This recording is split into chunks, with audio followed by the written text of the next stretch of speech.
बचाने का रास्ता दिया और कहा कि प्रेमियों, आगे संसार में केवल सत्संग ही आपको बचा सकता है। आज अगर गुरु महाराज ने जो लीला खेली है, उस लीला के बाद भी हम सब आज यहाँ एकत्रित हैं, तो ये केवल सत्संग के ही डोर है और इसी सत्संग के डोर के से बने रहना ही हमारे आपके लिए आज के इस घोर कलयुग में बड़े परम सौभाग्य की बात है। जो 10 महीने से पिछले 10 महीने से 2020 में जो कोरोना की महामारी ने सारी दुनिया को अपने चपेट में ले लिया था, उस समय अगर कोई बेफिक्र होकर बेलिडर होकर जी रहा था तो वो था केवल बाबा जय गुरुदेव जी महाराज का शिष्य, जो शुद्ध शाकाहारी था और नामदानी था। वो इसलिए नहीं कि वो मौत से नहीं डरता, मौत से डरता है, लेकिन गुरु महाराज ने कहा था कि बच्चों, आगे संसार में एक समय ऐसा आएगा, एक ऐसे भयानक बीमारी आएगी जिसका मुकाबला देश दुनिया का कोई इंसान नहीं कर पाएगा। और उस बीमारी से दूर करने के लिए, उस बीमारी को हटाने के लिए देश दुनिया के डॉक्टर तो क्या, विदेश के डॉक्टर भी फेल हो जाएंगे, लेकिन उस बीमारी की दवा को नहीं बता पाएंगे। ऐसा कठिन समय आने वाला है। और उस समय, उस बात को जब गुरु महाराज ने सत्संग के माध्यम से देश और दुनिया के लोगों को बताया था, तो यही संसार के प्रेमी हंसी मजाक उड़ा रहे थे। लेकिन आज जब ये बात सत्य हो गई कि गुरु महाराज ने कहा था कि एक समय ऐसा भी आएगा कि जहाँ का चक्का वहाँ रुक जाएगा। हम सभी ने देखा कि 10 महीने तक ना कोई गाड़ी, ना कोई ट्रेन, ना कोई बस, ना कोई फ्लाइट कहीं से कहीं गई। यहाँ तक कि कोई मोटरसाइकिल लेकर भी बाजार तक नहीं जा सकता था। इतना बड़ा लॉकडाउन गुरु महाराज की जो बात थी वो संसार में हो गई थी। तो सरकार ने जो लॉकडाउन के नाम पर लोगों को घर में बंदी बनाकर रख दिया था, ये सरकार ने नहीं, ये संत महात्मा की वाणी थी कि अगर आपने अपने कर्मों को नहीं सुधारा, अगर आपने अपने कर्मों को बचाने का रास्ता नहीं ढूंढा, तो इससे भी भयानक समय आगे आएगा और उसके लिए आपको तैयार रहना होगा। आज जब ये बात सबके सामने आ गई तो मरने के भय से लोगों ने मांसाहार को छोड़ने के लिए तैयार हो गए। लेकिन जैसे ही ये कोरोना का डर उनके दिल दिमाग से निकलने लगा, फिर लोग वही मांसाहार की ओर भागने लगे। फिर देखो प्रकृति का नियम कि फिर से उन्होंने एक बर्ड फ्लू नाम की बीमारी को भेज दिया, जो कहा कि पशु पंछी के द्वारा ये बर्ड फ्लू की बीमारी संसार में फैल रही है। जो कोई भी चिकन, मटन, मुर्गी खाएगा वो इस बीमारी से, महामारी से लग जाएगा और फिर उसे कोई नहीं बचा सकता।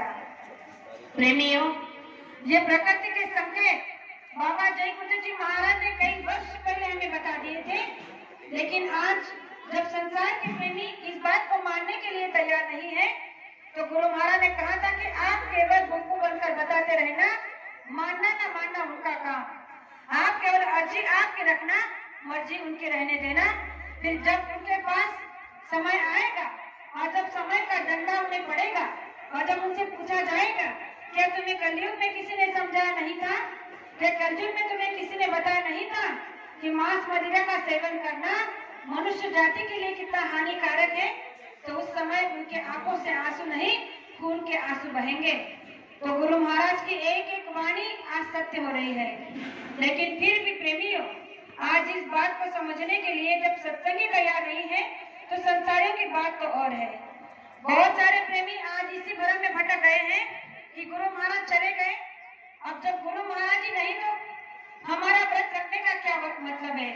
तो कई प्रेमी मैंने ऐसे भी देखे हैं कि कई सालों से नामदान लेने के बाद भी भटक गए और मांसाहार का सेवन करने लग गए, शराब को पीने लग गए, यानी कि उन्होंने अपने नर्क के द्वार को खुद ही खोल दिया है। तो गुरु महाराज ने कहा कि प्रेमियों, नर्क की यात्राएं कितनी भयानक और कठिन है, ये आप तो सोच भी नहीं सकते। जब आपको नर्क की यातनाओं को भोगने के लिए नर्क के कुंड में डाल दिया जाएगा, तो आपको पता नहीं हुआ, आपको कल्पों तक सड़ाया गलाया जाएगा। तो गुरु महाराज ने कहा कि कल्प किसे कहते हैं? कहा कि सतयुग, त्रेता, द्वापर मिलकर एक चौकड़ी बनती है।